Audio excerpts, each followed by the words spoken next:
میدان کربلا کے ہمت اور جرات کے ان واقعات کو جو امت کو یہ درس دیتے کہ آؤ کیسے بھی حالات کیوں نہ ہو ہم بدترین حالات میں بھی دشمن کا مقابلہ کرنا جانتے، تم ان حالات کو مظلومیت میں ڈھال کے صرف 500 کے نوٹ اپنے سر پہ نچھاور کرنے کے لیے یہ ثابت کرنا چاہتے ہو کہ ہم مظلوم تھے، مظلوم نہیں تھے۔ آؤ ذرا میدان کربلا میں جا کے دشمن کو پوچھو کہ آج بھی کربلا کے میدان میں ابن حسین رضی اللہ تعالیٰ عنہ کے بچوں کے ہاتھوں جو لوگ مارے گئے ان کی قبروں پر بدترین عذاب آج بھی جاری ہے۔ اللہ اکبر۔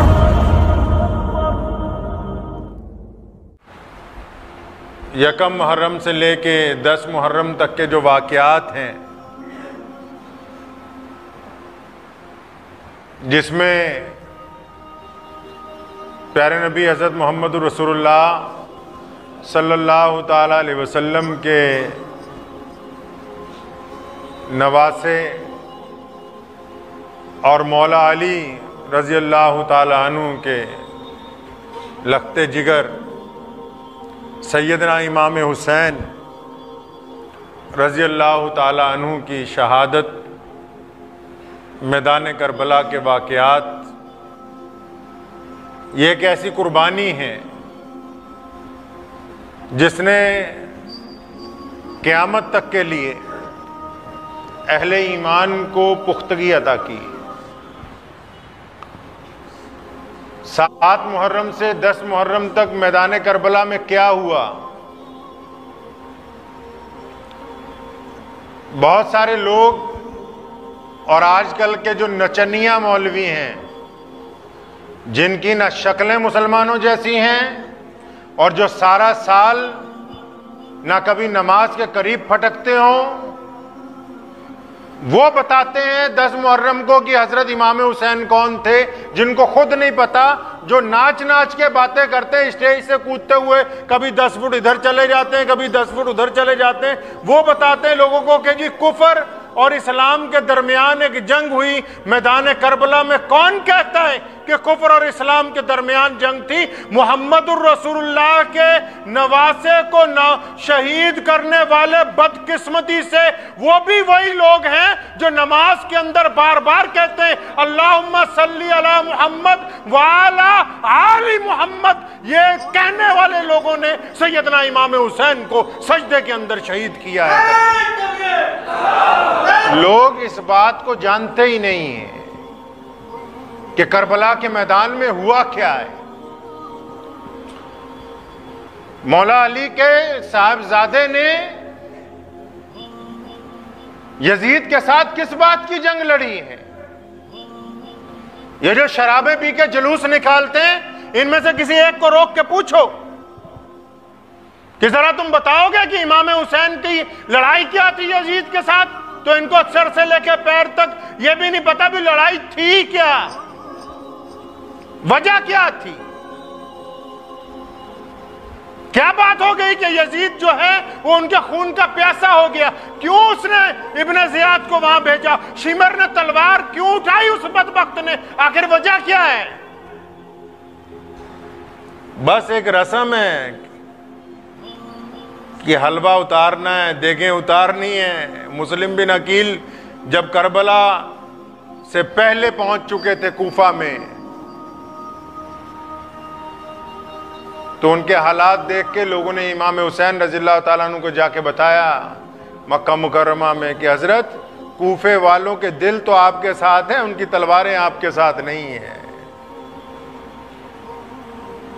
بزدل لوگ ہیں، منافق ہیں، لوگوں کو پتہ ہی نہیں کہ واقعہ کیا ہے، قصہ کیا ہے۔ وہ لوگ دعویٰ کرتے ہیں نعوذ باللہ مولا علی کے وارث ہونے کا جنہوں نے کبھی فجر میں اٹھ کے اللہ کو راضی ہی نہیں کیا، اور سیدنا علی مرتضی رضی اللہ تعالیٰ عنہ مسجد میں قدم رکھتے ہیں، سر سے پیر تک کانپنے لگتے ہیں۔ لوگ پوچھتے ہیں یا امیر المومنین کیا بات ہے؟ آپ تو داماد رسول ہیں، آپ تو حسن و حسین کے والد ہیں، آپ فاطمۃ الزہرا کے خامد ہیں، آپ تو شیر خدا ہیں، اور جس کو عمر بن خطاب نے کہا کہ علی میرے مولا ہیں، اور لوگ پوچھتے ہیں کہ اے مولا علی آپ کیوں کانپتے ہیں؟ فرمایا جب میں مسجد میں آتا ہوں مجھے ڈر لگتا ہے کہ احکم الحاکمین کے دربار میں جا رہا ہوں، کوئی بے ادبی نہ ہو جائے۔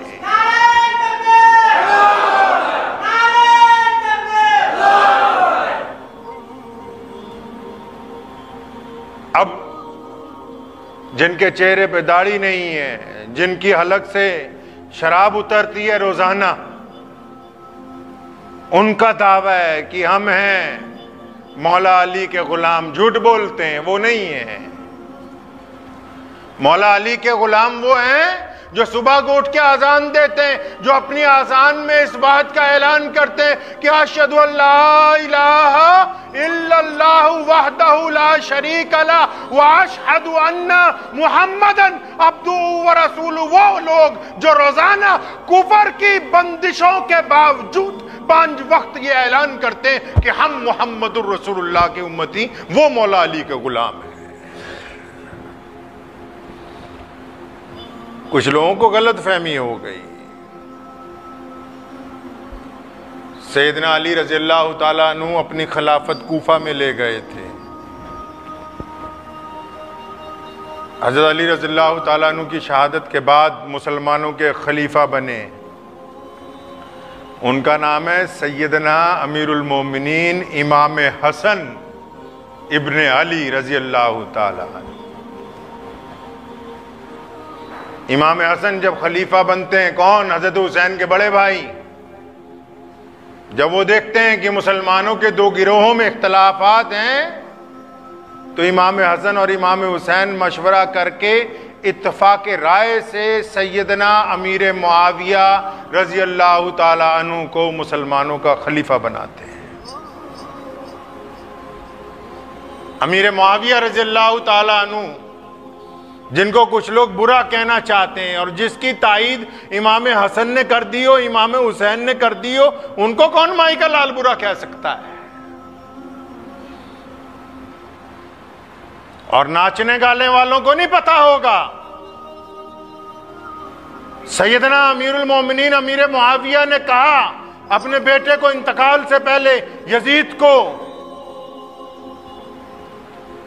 کہ اگر خلافت لینی ہو تو عبداللہ ابن عباس رضی اللہ تعالیٰ عنہ اور عبداللہ ابن زبیر رضی اللہ تعالیٰ عنہ اور امام مولا علی کے بیٹے امام حسن، یہ تینوں بڑے صحابہ اس وقت مدینہ منورہ میں موجود تھے۔ امام حسن حسین رضی اللہ تعالیٰ عنہ مسجد نبوی میں اس وقت نماز پڑھاتے تھے۔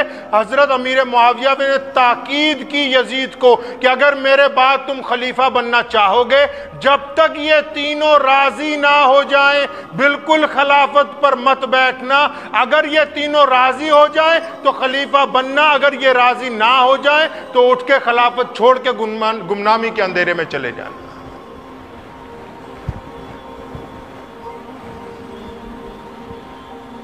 ادھر جب وہ سیدنا امیر معاویہ کا انتقال ہوا تو یزید کو بڑی فکر ہوئی کہ اگر یہ لوگ مجھے بیعت نہیں کریں گے نا تو میرے ہاتھ میں گدی نہیں آئے گی۔ نیت بدل گئی، آل رسول کے لیے دل میں بغض پیدا ہو گیا۔ دولت، حکومت، عہدے بڑی چیز ہیں۔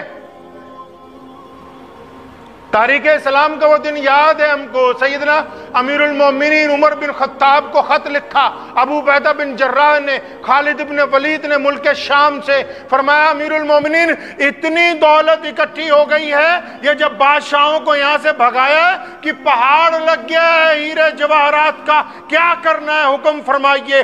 امیر المومنین نے کہا تھا کہ میرے صحابہ ان کو ایسا کرو، ان کے تیل ڈال کے آگ لگا دو، اس سونے کو، اس چاندی کو، ان جواہرات کو پھونک ڈالو کہ یہی دولت ہے جس نے فرعون کو مجبور کر دیا تھا خدا بننے کے لیے۔ جب حکومتوں کے نظریات بدلتے ہیں تو رشتہ داریاں بڑے چھوٹے کی تمیز ختم ہو جاتی. حکومت ایک ایسا سیراب ہے جس کو دیکھ کے بڑے بڑے لوگ پھسل جاتے ہیں. جب اس ملک میں انگریز کا راج تھا توتی بولتی تھی ملکہ برطانیہ کی.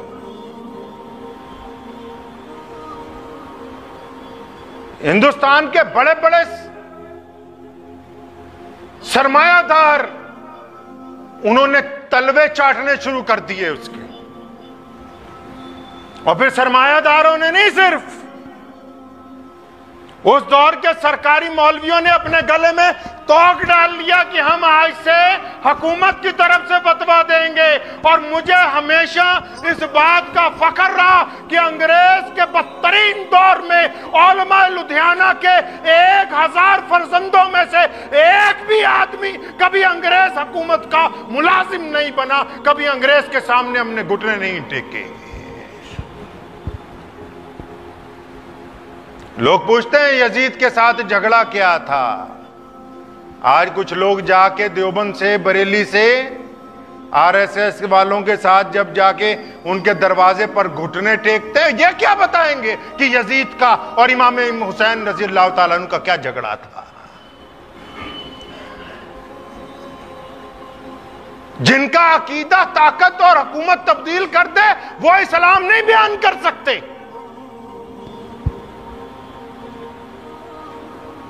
امام حسین رضی اللہ تعالیٰ عنہ کے پاس قاصد بھیجا، مدینے کا جو گورنر تھا،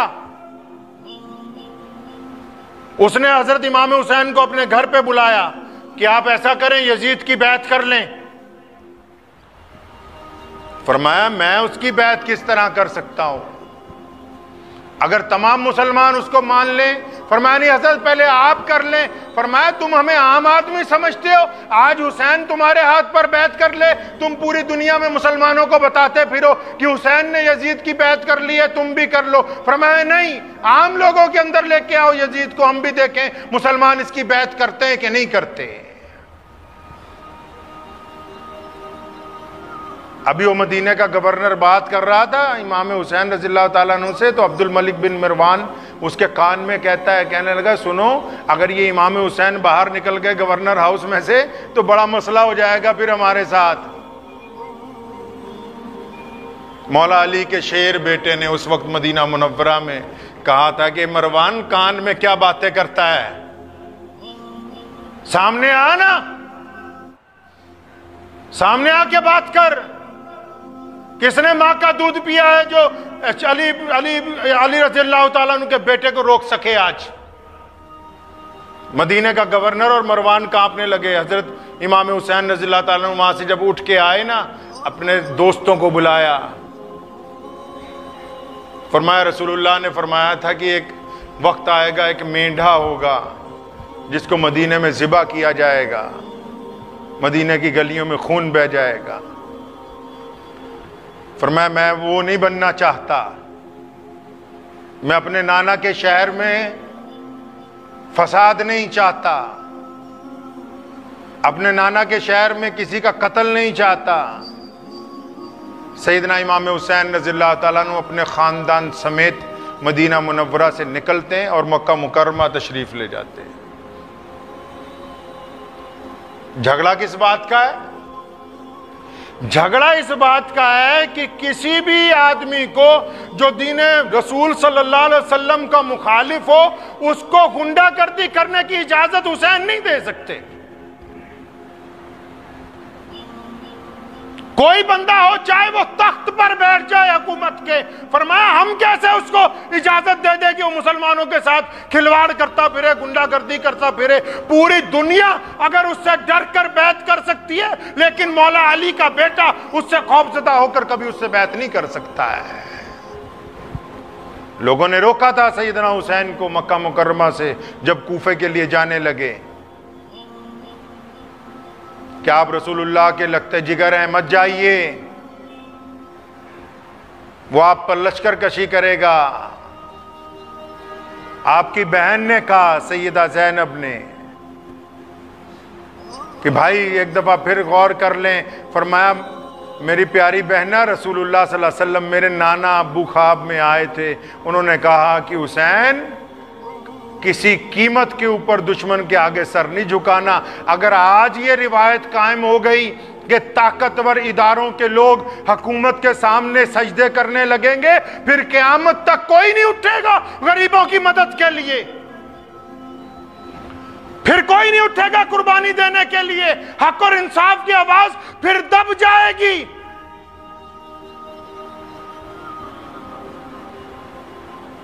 مسلم بن عقیل کو بھیجا جب کوفہ, تو کوفے کا جو گورنر تھا وہ حضور اکرم صلی اللہ علیہ وسلم کا بڑا عاشق تھا. مسلم بن عقیل نے جب بیعت شروع کی 40,000 لوگ بیعت ہو گئے. یزید کمبخت کو پتہ لگا گورنر معزول کر دیا, ابن زیاد جیسے ظالم بدماش کو وہاں گورنر لگایا گیا ہے, اور مسلم بن عقیل کو کوفے کے اونچے مینار سے لے جا کے نیچے پھینکا گیا تاکہ شہید ہو جائیں, وہ آواز دب جائے جو حضور اکرم صلی اللہ علیہ وسلم کے گھرانے سے آئی ہے. وہ جھگڑا کس بات کا ہے بھائی؟ جھگڑا صرف اس بات کا ہے کہ بغیر دستور کے, بغیر شریعت اسلامیہ کے, بغیر حق اور انصاف کے ہم کسی ظالم کو تخت پر بیٹھنے کی اجازت نہیں دیں گے. جھگڑا اس بات کا ہے, کوئی جائیداد کا جھگڑا نہیں ہے. خود خلیفہ نہیں بننا چاہتے, پیسے دولت کی لڑائی نہیں ہے. آج جو لوگ سیدنا امام حسین رضی اللہ تعالیٰ عنہ کا قصہ بیان کرتے ہیں, وہ مسلمانوں کو اس طرح بیان کرتے ہیں رو رو کے وہ یہ ثابت کرنا چاہتے ہیں کہ سیدنا امام حسین نے تو بڑی مظلومیت میں اپنی شہادت دی, بہت برا حال تھا کربلا کے میدان میں. یہ کیوں نہیں بتاتے کہ وہ 60 سال سے زائد عمر کے امام حسین جب اپنے رسول کریم صلی اللہ علیہ وسلم کا صحابہ اپنے سر پہ باندھ کے وہ گھوڑے پہ بیٹھ کے جب نکلتا ہے, ابن زیاد کی فوجوں کو مارتا ہے, تو ایک بدبخت آگے نہیں آتا. امام حسین ایک ایک دفعہ جاتے ہیں, سینکڑوں بدبختوں کو جہنم رسید کرتے ہیں, اور واپس آ کے سیدہ زینب کو کہتے ہیں کہ بہنہ دیکھ تو صحیح ان بزدلوں کو, ان میں سے کسی میں دم نہیں ہے کہ وہ ابن علی کے سامنے آ سکے. رسول اللہ صلی اللہ علیہ وسلم کے بہادر نواسے کو مظلوم بنا کے پیش کرنا چاہتے ہو؟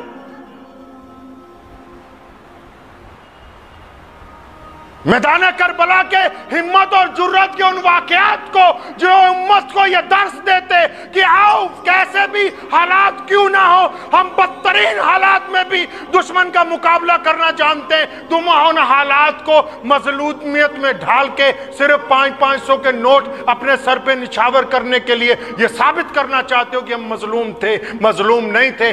آؤ ذرا میدان کربلا میں جا کے دشمن کو پوچھو کہ آج بھی کربلا کے میدان میں ابن حسین رضی اللہ تعالیٰ عنہ کے بچوں کے ہاتھوں جو لوگ مارے گئے ان کی قبروں پر بدترین عذاب آج بھی جاری ہے.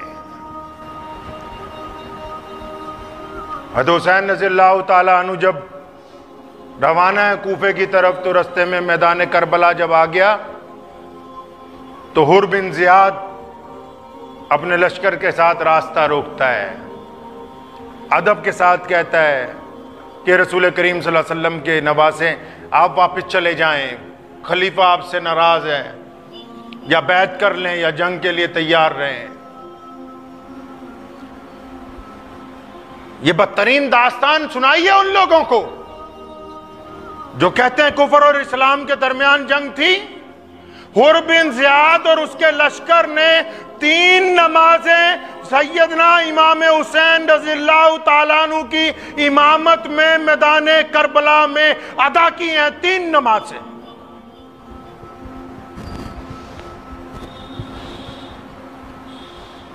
اور کئیوں کو بغض ہے نعوذ باللہ سیدنا ابو بکر سے, سیدنا عمر فاروق رضی اللہ تعالیٰ عنہ سے, اور سیدنا عثمان رضی اللہ تعالیٰ عنہ سے.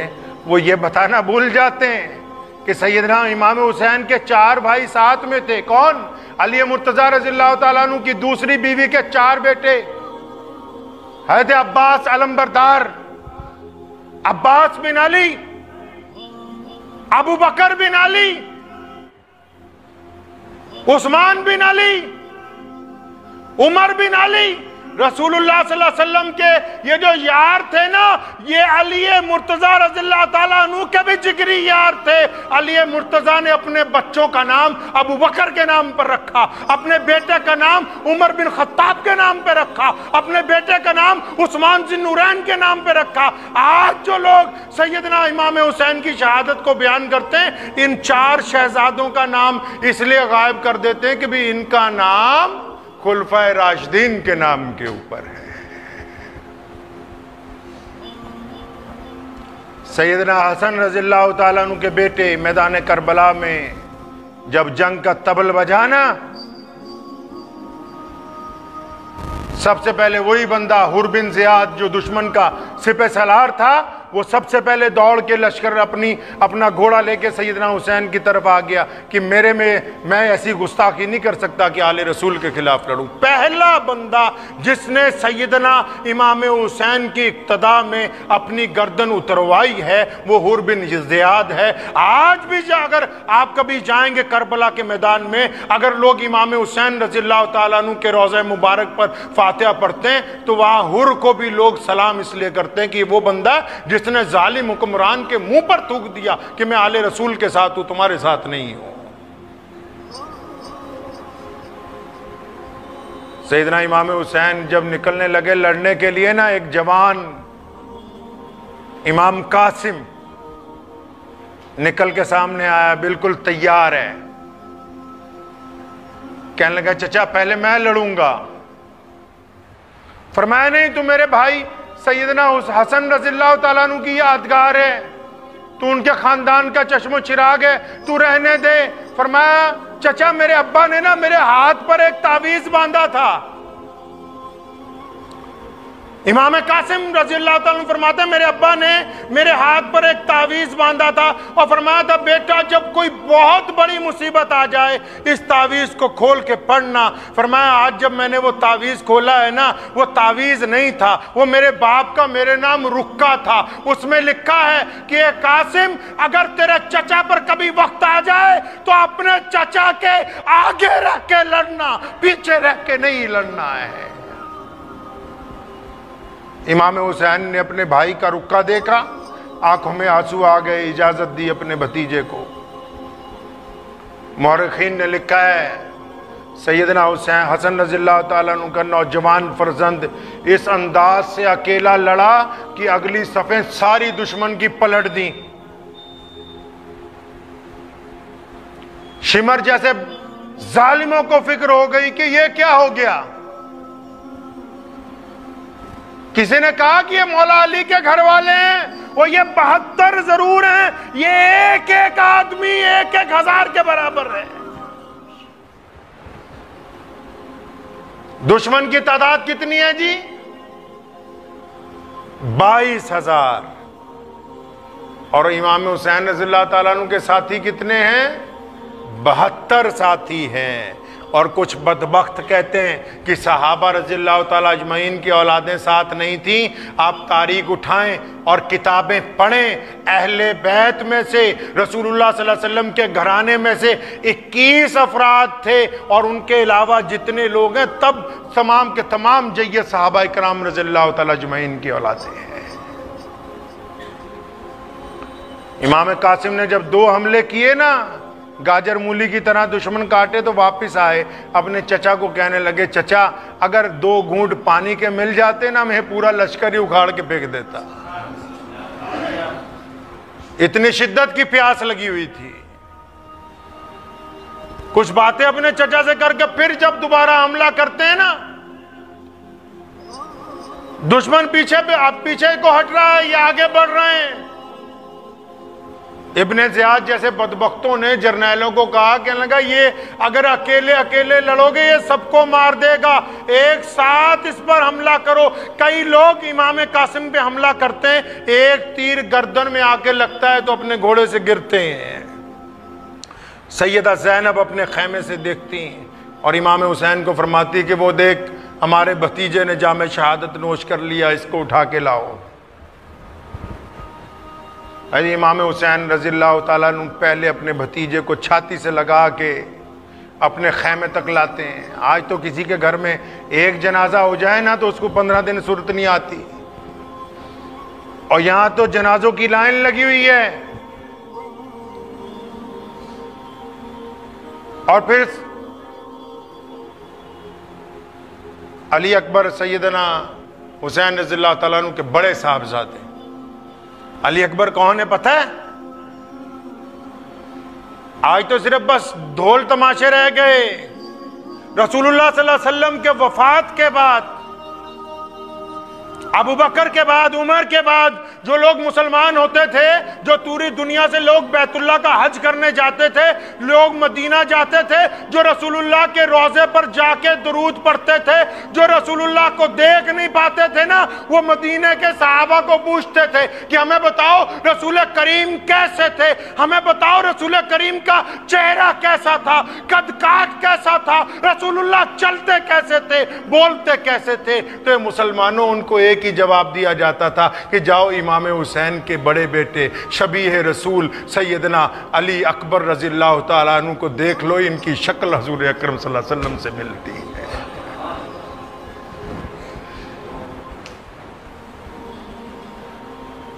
وہ جب نکلے ہیں، دشمن کی دانت کھٹے کر دیے جب اس نوجوان نے۔ آج تو صرف یہی بتایا جاتا ہے کہ ہم پیاسے مر گئے، پیاسے نہیں مرے، ہم نے جنہوں نے پانی گلے کی اوپر تک پیا ہوا تھا نا، ان کی گردنیں ریت کر بتایا ہے کہ محمد الرسول اللہ کی نسل کا پیاسا مجاہد پوری دنیا کے پانی پیے ہوئے پر بھی غالب ہے۔ لوگوں کو یہ بتاؤ کہ سیدنا امام حسین نے، سیدنا علی اکبر نے، امام قاسم نے ہمت اور جرت کی وہ داستان مرتب کی ہے کہ قیامت تک آنے والے لوگوں کو یہ درس دیا کہ اگر پانی بند ہو جائے، کھانا بند ہو جائے تو دشمن کے آگے گھٹنے نہیں ٹیکے جاتے۔ علی اکبر کون؟ علی اکبر جن کو دیکھ کے لوگوں کو رسول اللہ یاد آ جاتے ہیں۔ علی اکبر جب شہید ہوتے ہیں نا، تیر لگتا ہے ان کی گردن میں، اور ان کے والد امام حسین رضی اللہ تعالیٰ عنہ جب اپنے نوجوان بچے کو اٹھاتے ہیں، گردن میں سے جب تیر نکالتے ہیں نا، تو آسمان کی طرف منہ کر کے کہتے ہیں کہ مولا آج اگر ابراہیم خلیل اللہ ہوتے، آج اگر ابراہیم خلیل اللہ علیہ السلام یہاں موجود ہوتے نا، میں ان کو کہتا کہ ابراہیم خلیل اللہ دیکھیے، آپ تو اپنے بیٹے کی گردن پر چھری پھیرتے وقت آنکھوں پر پٹی باندھ رہے تھے، میں دونوں کھلی آنکھوں سے اپنی تمام اولاد اللہ اور اس کے رسول کے لیے شہید کروا رہا ہوں۔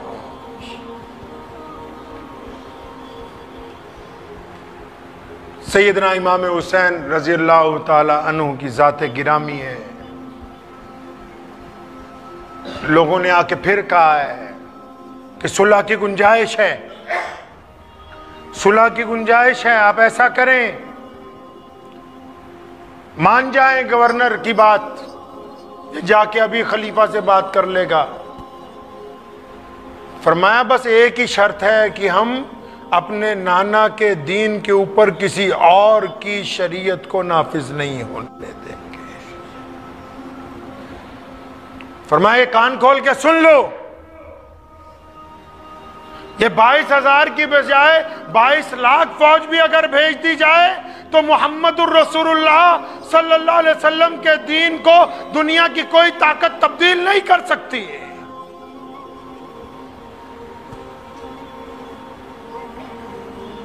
کئیوں نے بڑی منتیں بھی کی، لیکن سیدنا امام حسین نے درس دیا ان مسلمانوں کو، کن کو؟ جو رسول اللہ کے عاشق ہیں، جو سیدنا علی کو اپنا مولا مانتے ہیں، ان کو یہ درس دیا۔ ہمارے ہاں تو معاملہ الٹا ہے، جن کا دعویٰ ہے اصحاب اہل بیت کے ساتھ عشق و محبت کا وہی سب سے پہلے جا کے اہل اسلام کی جو مخالف جماعتیں ہیں ان کی گود میں بیٹھتے ہیں اور پھر کہتے ہیں کہ ہم تو کربلا والے ہیں، ہم تو امام حسین والے ہیں۔ سیدنا امام حسین کا جھگڑا کچھ نہیں ہے۔ لوگوں کو بتایا جاتا ہے کہ فلاں جھگڑا فلاں فلوں، کوئی جھگڑا نہیں، دو ٹوک صاف کہ یزید نے زبردستی خلافت پر قبضہ کیا ہے، کہ یہ ظالم ہے، یہ مسلمانوں کے حق میں ظالم ہے، یہ انسانوں کے حق میں ظالم ہے، یہ گنڈا گردی کرنا چاہتا ہے خلافت پہ بیٹھ کر۔ ورنہ ان کو کیا تکلیف تھی؟ مدینہ منورہ میں کون تھا؟ سیدنا امام حسین جب گلیوں میں چلتے تھے لوگ باادب دونوں طرف کھڑے ہوتے تھے کہ نواسہ رسول جا رہے ہیں۔ ان کو کس بات کی کمی تھی؟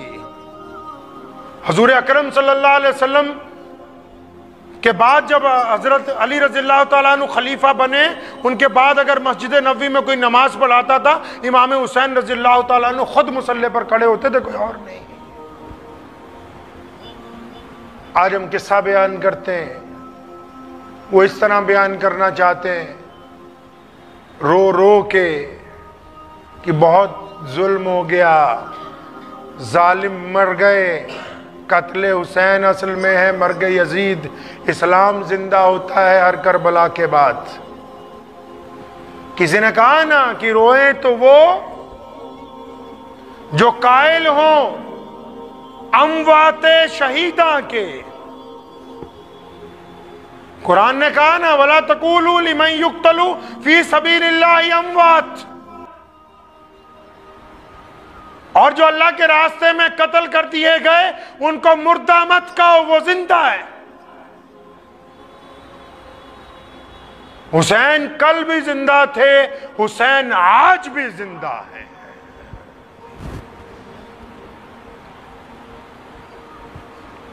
بات تو یہ ہے کہ آج کتنے لوگ ہیں جو سیدنا امام حسین رضی اللہ تعالیٰ عنہ کے عقیدے پر چلنے والے ہوں؟ ذرا سی کوئی حکومت کیا پلٹی، لوگ اپنا عقیدہ بدل دیتے ہیں، لوگ وفاداریاں بدل دیتے ہیں، اور ایسے جو گرگٹ ہوتے ہیں نا ان کا دین میں، دنیا میں، معاشرے میں کوئی مقام نہیں ہوتا ہے۔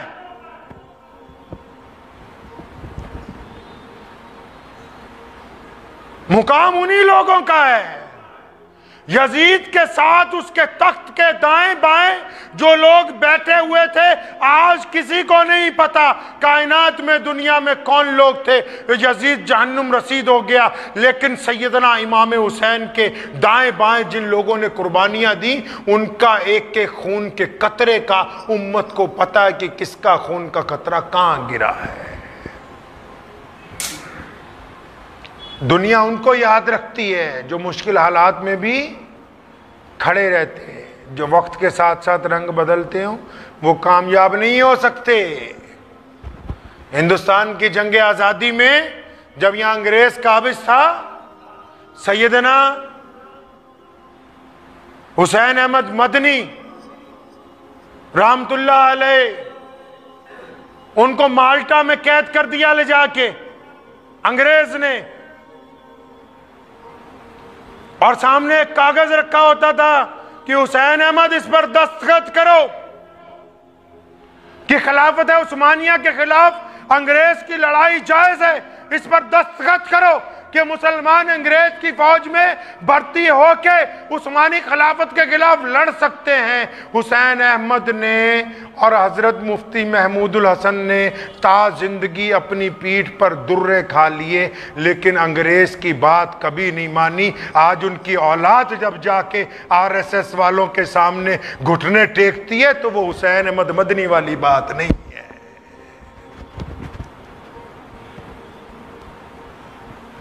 لوگ سمجھتے ہیں کہ حق ختم ہو جائے گا، موت تو طے ہے،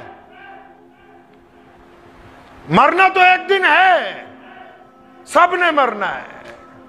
حسین اس لیے زندہ ہیں کیونکہ انہوں نے اللہ کے راستے میں شہادت دی۔ قرآن نے کہا کہ حسین کل بھی زندہ تھے، آج بھی زندہ ہیں، کل بھی زندہ رہیں گے، اور لوگ جنت میں جائیں گے تو وہاں سیدنا حسین کے شباب کو دیکھیں گے، ان کو کوئی مردہ نہیں کر سکتا۔ اور اسی طرح جو حسینی ہیں وہ آج بھی زندہ رہیں گے، کل بھی زندہ رہیں گے، ان کو دنیا کی کوئی طاقت ختم نہیں کر سکتی۔